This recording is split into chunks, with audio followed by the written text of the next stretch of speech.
Thiru Annamalai IPS ஒரு ட்வீட்ல அதை வெளியிட்டிருந்தாரு. விஜய் வித்யாசிரமம் அந்த பள்ளிக்கூடத்திலே கூட பாஜக திரு அண்ணாமலை ஐபிஎஸ்ஐ பயன்படுத்த தவறினால், ஏன்னா அவரை இப்போதைக்கு தேவை பாஜகவுக்கு அண்ணாமலை ஐபிஎஸ் தேவை இல்லையோ, தமிழ்நாட்டுக்கு தேவை. திமுகவுக்கு வேற போக்கிடம் இல்லாம ஆயிப்போச்சு. காங்கிரஸ் இருக்கிறது வரைக்கும் காங்கிரஸ், இப்ப வர கூட கம்யூனிஸ்ட் எல்லாமே போயிட்டு திமுக இப்ப நடுத்தூர்ல நின்றுட்டு இருக்கு. முஸ்லீம் மதவாத கும்பல்கள் உங்களுக்காக ஜமாத்துல சொல்லி ஓட்டு போட சொல்லுவாங்க.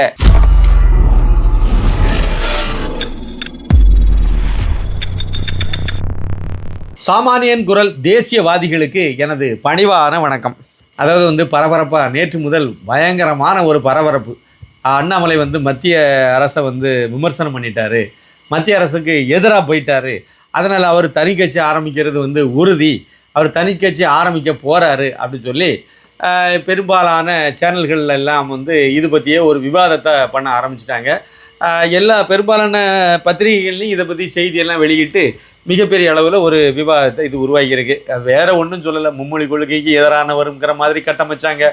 அவர் சொன்னது என்ன அப்படின்னா, சிபிஎஃப்சிங்கிற மத்திய அரசு கல்வி திட்டத்தில் 6ஆம் வகுப்பு முதல் 9ஆம் வகுப்பு வரைக்கும் இந்த மும்மொழி கொள்கையை நடைமுறைப்படுத்துறதில் ஒரு வழிமுறை.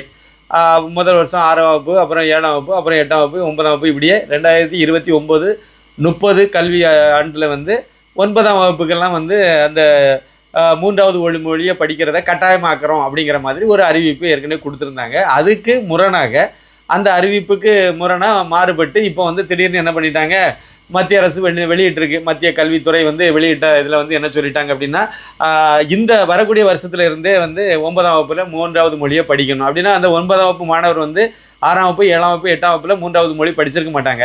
திடீர்னு அவங்களுக்கு 9ஆம் வகுப்பில் உடனே 3வது ஒரு மொழியை படிக்கணுங்கும் போது அவனுக்கு சிரமமாக இருக்கும்.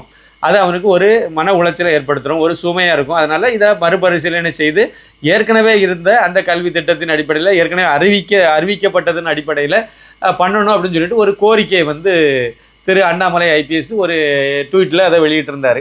இந்துடா படத்திற்கு உதவ கியூஆர் கோடை பயன்படுத்திடுங்க. 2 ஜிபே நம்பர் இருக்குது, ஃபோன்பே நம்பரும் அதுதான். தாராளமாக அது மூலமாக நீங்கள் அனுப்பலாம். ஏதாவது உங்களுக்கு சிரமம் இருந்தால் அதுக்கு நீங்கள் கால் பண்ணி கேட்டுக்கலாம். இதுவரைக்கும் நீங்கள் இந்துடா படத்தை பார்க்கலன்னா அந்த லிங்கை கிளிக் பண்ணி தாராளமாக நீங்கள் பார்க்கணும், மற்றவங்களுக்கும் பகிரணும்னு நான் கேட்டுக்கிறேன். நன்றி, வணக்கம். இவ்வளோதான் விஷயம். இதை வச்சுக்கிட்டு அவர் சொல்லிட்டாரு. நான் என்ன கேட்குறேன்னா, இது அவர் ஒருவேளை சொல்லலைன்னு வச்சுக்கிட்டோமே. ஜோசப் விஜய் அவர்கள் ஒன்றிய அரசினுடைய பிரதமர் நரேந்திர மோடி அப்படி தானே இவங்க வச்சுருக்காங்க. ஒன்றிய அரசு பார்த்துடுங்க, கட்சியிலேயே தமிழக வெற்றி கழகம்னு வச்சுருக்காங்க. ஆனால் அவங்களுடைய செய்தி குறிப்பிலேருந்து எல்லா இடத்துலையுமே தமிழ்நாடு முதலமைச்சர். அது எனக்கு தமிழ்நாடு முதலமைச்சர், தமிழக வெற்றி கழகம்னு தான் கட்சியினுடைய பேரை வச்சுருக்கீங்க. அப்போ தமிழக முதல்வர்னு போடலாம்ல. அப்போ இந்த தமிழகங்கிற வார்த்தையே தவிர்க்கணும்னு நினைக்கிறாங்க. இது திராவிடியா மாடலினுடைய கொள்கை. இது அதே மாதிரி தான் இப்போவும் இவரும் பயன்படுத்துகிறாரு. ஒன்றிய அரசுங்கிறதையும் அதை மாதிரி தான் பயன்படுத்திட்டு இருக்காங்க. அதனால தான் இதை சொன்னேன். பிரதமருக்கு கடிதம் எழுதியிருப்பார். அப்புறம் ஆதவ அர்ஜுனாலிருந்து நிறைய அள்ள கைகள் அமைச்சராக இருக்காங்கல்ல, இவங்க எல்லாருமே இப்போ கோதாவில் குதிச்சு நாங்கள் 3வது மொழியை அனுமதிக்க மாட்டோம், மும்மொழியை நாங்கள் ஏற்றுக்கொள்ள மாட்டோம், நாங்கள் இருவழி. ஆனால் அத்தனை பேருமே பெரும்பாலும் இவங்க படித்ததே எல்லாரும் 3வது மொழி உள்ள பள்ளிக்கூடங்களில், இவங்க பிள்ளைகள் படிக்கிறதும் 3வது மொழி உள்ள பள்ளிக்கூடங்களில் தான். இப்போ இருக்கக்கூடிய முதலமைச்சர் இவர் இருக்கிற ஜோசப் விஜய், அவர் நடத்தக்கூடிய பள்ளிக்கூடம், அதாவது விஜய் வித்யாசிரமம் அந்த பள்ளிக்கூடத்திலே கூட எத்தனை மொழி வேணாலும் படிச்சுக்கலாம். அது இந்திய மொழிகள் மட்டும் இல்லை, இந்தி மட்டும் இல்லை, ஃப்ரெஞ்சு படிக்கலாம், இத்தாலி படிக்கலாம், உலகத்தில் எந்த மொழி வேணாலும் படிச்சுக்கலாம். அந்த அளவுக்கு பல மொழிகள் அங்கே கொத்து கொடுக்குறாங்க. ஆனால் அரசாங்க பள்ளிக்கூடத்தில் படிக்கிற மாணவ ஏழைப்பாளைகளுக்கு மட்டும் 3வது ஒரு மொழியை படிக்கக்கூடாதுங்கிறதுல இவங்க அது ஒரு அரசியல் அப்படி பயன்படுத்தி அப்படியே ஊறி போயிட்டாங்க. இப்போவும் அதை நடைமுறைப்படுத்துகிறாங்க. அந்த அடிப்படையில் இதை எடுத்து ஒரு பெரிய பிரச்சனையாக்கி ஏதோ தமிழகத்துக்கு மோடி அரசாங்கம் ஒரு பெரிய இதை திணிச்சிட்டுங்கிற மாதிரி பில்டப் கொடுக்கறதுக்கு ஒரு பெரிய இதை பண்ணியிருப்பாங்க. திரு அண்ணாமலை ஐபிஎஸ் இப்படி ஒரு அறிக்கை வெளியிட்டதுனால அதுக்கு வேலை இல்லாமல் போச்சுதுங்கிறது தான் உண்மை. அதே மாதிரி தான் முன்னாள் முதலமைச்சர் ஒரு மு.க. ஸ்டாலினும் இதை பற்றி பேசியிருப்பார். இப்போ அதுக்கு வேலை இல்லாமல் போச்சுது. இவ்வளோதாங்க இதில் உண்மைத்தன்மை. மற்றபடி அவர் தனி கட்சி ஆரம்பிக்காமல் இருக்கிறது அவருடைய தனிப்பட்ட விஷயம். நான் அப்படி தான் இதை எடுத்துக்கிடுவேன். பாஜக திரு அண்ணாமலை ஐபிஎஸ்ஐ பயன்படுத்த தவறினால் இழப்பு அண்ணாமலைக்கு இல்லை, பாஜகவுக்கு பேரிழப்பு அப்படிங்கிறது என்னுடைய பார்வை. அதனால தான் தொடர்ந்து அவர் அண்ணாமலை ஐபிஎஸ் தமிழக பாஜகவினுடைய தலைவராக வரணும் அப்படிங்கிறத ஒரே பிடியாக பிடிச்சிக்கிட்டு நான் வந்துகிட்டே இருக்கேன். அப்படின்னா இதுக்காக வேண்டி மட்டும்தான் நான் பேசுகிறேனே ஒழிய, அதனால் எனக்கு எந்த இதுவும் கிடையாது. நம்ம நாட்டுக்கு நல்லது, தனிப்பட்ட முறையில் எனக்கு நல்லதாக கெட்டது எல்லாத்துக்கும் நல்லது, நமக்கு நல்லது தானே. தமிழகம் நல்லதாக இருக்கும்ல, அதை நோக்கிய ஒரு பயணமாக தான் பாஜகவினுடைய மாநில தலைவராக அவர் வரணும். அதில் பாஜகவிலேருந்து அவருக்கு நிறைய அதிகாரங்கள் கொடுக்கணும்.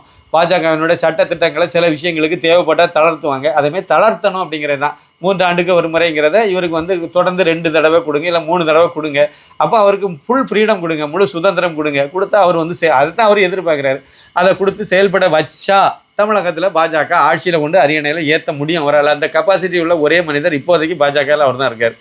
இன்னொருத்தர் யாராவது இவரை விட சிறந்த மனிதர் வந்தால் அன்னைக்கு நம்ம அதை பற்றி யோசிக்கலாம். இப்போதைய நிலவரப்படி இவர் கையில் மறுபடியும் பாஜகவை கொடுத்து பாஜக மாநில தலைவர் ஆக்கி பண்ணணுங்கிறது தான் நம்முடைய ஆசை. இதுதான் தமிழகத்தினுடைய பெரும்பாலான தேசியவாதிகளுடைய ஆசை இதே தான் இருக்குது. மாற்றுக் கட்சியினர் கூட இதை அண்ணாமலை வந்தால் நல்லது தானே, அவர் நல்ல மனுஷன் தானே, நேர்மையான ஆளு தானேங்கிற மாதிரி தான் பேசுகிறாங்க எல்லாருமே. அதனால் அவரை வந்து பயன்படுத்துகிறதும் பயன்படுத்தாமல் இருக்கிறதும் பாஜகவினுடைய மேலிடத்தினுடைய முடிவு. நமக்கு அதில் வந்து வேறு ஒன்றும் இல்லை கிடையாது. ஒருவேளை அவரை வந்து பயன்படுத்த தவறும் பட்சத்தில் அவர் தனி கட்சி ஆரம்பிப்பார் அப்படிங்கிற மாதிரி நிறைய பேர் சொல்கிறாங்க.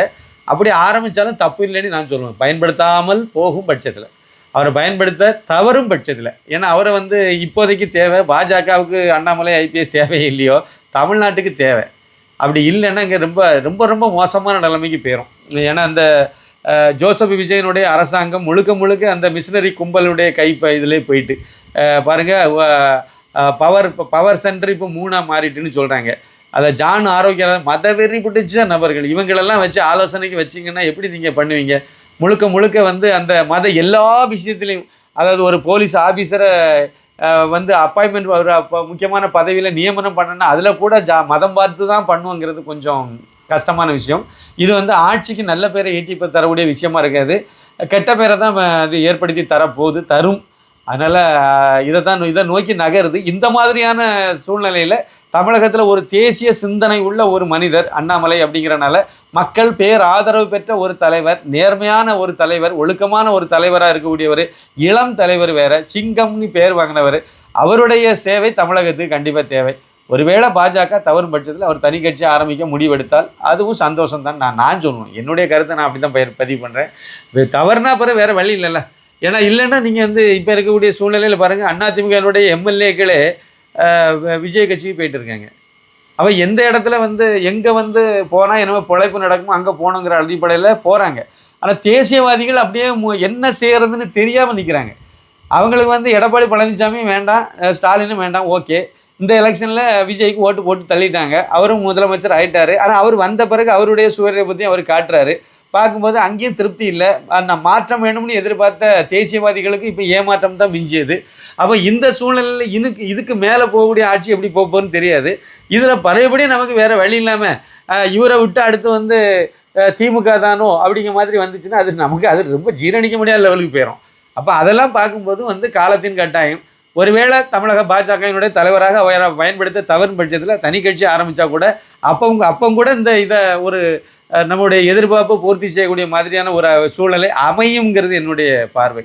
அதனால் மேலிடம் கண்டிப்பாக அதுக்கெல்லாம் விட மாட்டாங்கன்னு நினைக்கிறேன். பாஜகவினுடைய மேலிடம் நிச்சயமாக அவரை பயன்படுத்துகிற முயற்சியை தான் பண்ணுவாங்கன்னு நான் நினைக்கிறேன். எது எப்படியோ அநேகமாக இன்னும் ஒரு வாரத்தில் வருவார்னு நினைக்கிறேன். தாயகம் திரும்புவார்னு நினைக்கிறேன். ஜூன் மாதம் ஒரு முதல் வாரத்தில் முடிவில் அநேகமாக ஒரு 7ஆம் தேதி 8ஆம் தேதி இந்த மாதிரி வர வாய்ப்பு இருக்கும். வரும்போது இதில் தெளிவான முடிவு தெரியும். ஆனால் எது எப்படி போனாலும் சரிங்க, ஒரு விஷயத்தை மட்டும் செய்யணும். ரொம்ப காலதாமதம் ஆக்கிக்கிட்டே போனாலும் பிரயோஜனம் இருக்காது. ஒரு 6 மாதம் வரைக்கும் அப்படியே பாஜகவில் இப்படியே இழுத்துக்கிட்டே போய் அதுக்கு பிறகு பழையபடி அவரை கொண்டு மாநில தலைவர் வைக்கல அர்த்தம் இல்லைன்னு நான் சொல்லுவேன். இப்போ வேணும், இப்போ உடனடியாக அவர் வேணும். வந்து உடனடியாக தமிழக அரசியலில் ஒரு பெரிய புத்துணர்ச்சியை கொடுக்கணும். தேசியவாதிகளுக்கு ஒரு பெரிய ஒரு நம்பிக்கையை ஏற்படுத்தணும். அப்படி ஏற்படுத்தினா மட்டும்தான் வரக்கூடிய உள்ளாட்சி தேர்தல் எப்போ வேணாலும் அவங்க முடிவு பண்ணி அறிவிக்கலாம். இப்போ இருக்கக்கூடிய சூழ்நிலைக்கு உடனடியாக உள்ளாட்சி தேர்தலை அவங்க அறிவித்தாலும் ஒன்றும் செய்ய முடியாது. அப்போ அவங்க கையில் தான் இருக்குது, ஆளுங்கட்சி கையில் தான் இருக்குது. அவங்க சீக்கிரமாக உள்ளாட்சி தேர்தலை அறிவித்து அதன் மூலமாக அவங்க நிறைய இடங்களில் வெற்றி பெறணும்னு அவங்களுடைய அரசியலை அவங்க பார்க்கலாம். அப்படி வரும் பட்சத்தில் அதுக்கு தயாராகணும். ஒரு 6 மாதத்தில் அவங்க பண்ண போகிறாங்க அப்படின்னா அப்போ 6 மாதத்துக்கு முன்னாடி கட்சி இங்கே ஒரு ஊட்டச்சத்து கொடுத்து தூக்கி நிறுத்தி அதுக்கு தயாராகணும். அதெல்லாம் இருக்குது. ஆனால் கண்டிஷன்ஸ் நிறையா போட்டிருப்பார். அவருக்கு முழு சுதந்திரம் வேணும்னு மட்டும் கேட்டிருக்க மாட்டார். அநேகமாக வருங்காலத்தில் திமுக கூட கூட்டணி, நான் தலைவராக இருக்கிறது வரைக்கும் திமுக கூட அதிமுக கூட கூட்டணி வைக்க மாட்டேன்னு கூட அவர் சொல்லியிருப்பார். அந்த கண்டிஷனை கூட அவர் சொல்லியிருப்பார். அதுவும் ஏற்புடையது தான். திமுக கூட போய் கூட்டணி வைக்க மாட்டாங்கன்னு என்ன உத்தரவாதம் இருக்குது சொல்லுங்கள்? பாஜக இனிமே திமுக கூட குறிப்பாக 2029 பாராளுமன்ற தேர்தலில் திமுக கூட கூட்டணி வைக்க மாட்டாங்க அப்படின்னு ஏதாவது ஒரு உத்தரவாதம் இருக்கா? கிடையாது. திமுகவுக்கு வேறு போக்கிடம் இல்லாமல் ஆகிப்போச்சு. காங்கிரஸ் இருக்கிறது வரைக்கும் காங்கிரஸ், இப்போ வர கூடாது கம்யூனிஸ்ட் எல்லாமே போயிட்டு திமுக இப்போ நடுத்தூரில் நின்றுட்டு இருக்கு. அதுக்கு இப்போ யாராவது ஒரு ஆள் வந்தால் நம்ம வந்து அரவணைக்கலாம்னு நினைப்பாங்க. அந்த இடத்துல பாஜகவை பயன்படுத்தலாம்னு அவங்க பெரிய கில்லாடிகள் பயன்படுத்தலாம். எது வேணாலும் காம்ப்ரமைஸ் ஆகிறேங்கிற லெவலுக்கு அவங்க வந்துடுவாங்க. இன்னொரு சின்ன விஷயத்தையும் வந்து திமுக இப்போ பாடம் கற்றுக்குச்சா இல்லைன்னு தெரியல. அதை வந்து அரசியலில் உள்ள ஒவ்வொரு கட்சிக்காரங்களும் கற்றுக்கணும். விடுதலை சிறுத்தைகள் தலைவர் தொல் திருமாவளவன் அவசியம் கற்றுக்க வேண்டிய ஒரு பாடம் ஒன்று இருக்குது. என்ன அப்படின்னா, சூழ்நிலை உங்களுக்கு சாதகமாக இருக்கிறது வரைக்கும் தான் கிறிஸ்தவ மிஷினரி கும்பல்கள் உங்களுக்கு பக்கம் நிற்கும். முஸ்லீம் மதவாத கும்பல்கள் உங்களுக்காக ஜமாத்தில் சொல்லி ஓட்டு போட சொல்லுவாங்க. காற்று அப்படியே விஜய் பக்கம் அடித்த உடனே இப்போ அத்தனை பேர் அந்த பக்கம் ஓடி போயிட்டாங்க. அப்போ வரக்கூடிய தேர்தலில் திமுகவுக்கு ஓட்டு போடுறதுன்னு எந்த சர்ச்சிலையும் சொல்ல மாட்டாங்க, எந்த மசூதியும் சொல்ல மாட்டாங்க. நல்லா நீங்கள் கவனித்து பாருங்கள். அதை நோக்கி தான் நகரும். கண்டிப்பாக சர்ச்சில் வந்து என்னமோ திமுகவுக்கு ஓட்டு போடுங்கன்னு ஒரு பயம் சொல்லப்படுறதில்ல. மசூதிலையும் ஒருத்தர் கூட சொல்ல மாட்டாங்க. அப்படின்னா அவங்க எல்லாருமே வேணா விஜய்க்கு ஓட்டு போடுங்கன்னு சொல்லுவாங்க. சர்ச்சிலையும் சொல்லுவாங்க, மசூதிலையும் சொல்ல வாய்ப்பு இருக்குது. ஏன்னா காற்று அந்த பக்கம் போயிட்டு அப்போ அந்த பக்கம் போன உடனே திமுகவை அம்போன்னு விட்டுட்டு போகிறாங்கல்ல. இதை வந்து திமுக தலைவர் மு.க. ஸ்டாலின், உதயநிதி ஸ்டாலின்லாம் இதை வந்து அவசியம் தெரிஞ்சுக்கணும். அதாவது இந்துக்காரனெல்லாம் திட்டுனா கிறிஸ்தவன் ஓட்டு போடுவான், இந்துக்காரனை பகைச்சா முஸ்லீம் ஓட்டு போடுவான், இந்துக்காரனுடைய முஸ்லீம் கல்யாணத்தில் போய் நின்றுட்டு நீங்கள் இந்துக்காரனுடைய இந்து திருமண சம்பிரதாயங்கள் சடங்குகள் எல்லாம் கொச்சைப்படுத்தி இழிவுபடுத்தி பேசுகிறது, அப்புறம் வந்து அதாவது இந்து பண்டிகைகளுக்கு வாழ்த்து சொல்ல மாட்டேன்னு அடம் பிடிக்கிறது, அதே மாதிரி ஆர்எஸ்எஸ்னுடைய அணிவகுப்புக்கு வந்து பெருமை அனுமதி கொடுக்க மாட்டேன்னு தடுக்கிறது, அதை திருப்பரங்குன்றம் தீபத்தூணில் தீபம் ஏற்றுறது கோர்ட்டு உத்தரவே போட்டால் கூட நாங்கள் வந்து அதை நடைமுறைப்படுத்த மாட்டோம்னு சொல்லி இதெல்லாம் எதுக்காக வேண்டி பண்ணாங்கன்னு நினைக்கிறீங்க? கிறிஸ்தவ ஓட்டும் முஸ்லீம் ஓட்டும் நமக்கு கிடைக்குங்கிற நோக்கத்தில் தான் போட்டாங்க. இந்த எலெக்ஷனில் கிடச்சிது, கிடைக்கலன்னு சொல்ல முடியாது, கொஞ்சம் குறைவாக கிடச்சிது. கொஞ்சம் ஒரு 20% குறைஞ்சிருக்குன்னு வச்சுருக்கலாம். அதுக்கே இவ்வளோ பெரிய டேமேஜ் ஆகிப்போச்சு. இன்னும் 80% உங்களுக்கு கிடைக்காது. இனிமேல் உங்களுக்கு ஒரு 10-20% கிடைச்சா உண்டு, அவ்வளோதான். ஏதோ கருணை பார்த்து அந்த சமுதாயத்திலையும் உள்ள சில நல்லவர்கள் இருப்பாங்கல்ல, அவங்க வந்து உங்களுக்கு சரி என்னென்னையோ நமக்காக வேண்டி ரொம்ப நாள் குரல் கொடுத்துட்டு இறந்தாங்க, அதனால நம்ம வந்து ஒன்றும் நல்லது செய்தால் பரவாயில்ல. நான் என்ன சொல்கிறேன், மதம் சார்ந்து ஏன் யோசிக்கணும்னு கேட்குறேன்.